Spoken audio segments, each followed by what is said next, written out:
இந்த பதிவில் காமமும் இல்லை, காதலும் இல்லை, தாம்பத்திய சுகம் கிடைக்காதவர்கள் யார்? சனி மேஷத்தில் இருந்தா நீசம். ஒருத்தருடைய ஜாதகத்துல இப்போ உதாரணமா கடக லக்னம்னு வச்சிங்களேன். லக்னம் கடகம். இந்த லக்னத்துக்கு 7ஆம் அதிபதி சனி. இந்த சனி இங்க நீசம் ஆயிட்டார், கம்ப்ளீட்டா நீசம் ஆயிட்டாருன்னே வச்சுக்கலாம். நீசம், நீசபங்கம், நீசபங்க ராஜயோகம், இதெல்லாம் நம்ம ஒவ்வொன்றா பார்க்கலாம்.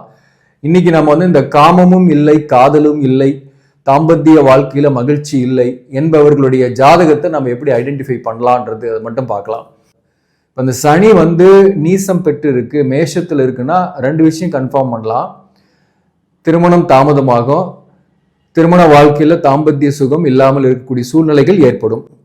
அதே நீசபங்கமானா அது வேற கதை. ஆனா கம்ப்ளீட்டா சனி நீசம் ஆயிருந்துச்சுனாக்க அவங்களுக்கு தாம்பத்திய சுகம் என்பது இல்லாமல் போகக்கூடிய வாய்ப்புகள் உண்டு. அல்லது தாம்பத்தியத்தில் ஈடுபாடுகள் குறைவாக இருக்கும், அல்லது ஈடுபாடுறதுக்கான வாய்ப்புகள் கிடைக்காமல் இருக்கலாம். இதுல நம்ம 3ஆம் அதிபதி குரு, சுக்கிரன், இந்த கிரகங்கள் எல்லாமும் பார்க்கணும். ஆனா இந்த சுக்கிரன் பகை வீட்டுல இருக்கிறாரு, சிம்மத்துல. அதே போல கேதுவோடு இணைந்து இருக்கிறாரு. மேலும் கேதுவின் நட்சத்திரத்தில் இருந்து கெட்டு இருக்கிறாரு. அப்படிப்பட்ட சூழ்நிலையில இவருக்கு அந்த இணையான துணை சரியாக கிடைக்காது. இந்த சுக்கிரன் கெடும் போது பெண்கள் விஷயத்திலையும் சரி, அல்லது இணையான துணை கிடைக்காத சூழ்நிலையும் இவருக்கு இருந்துகிட்டே இருக்கும்.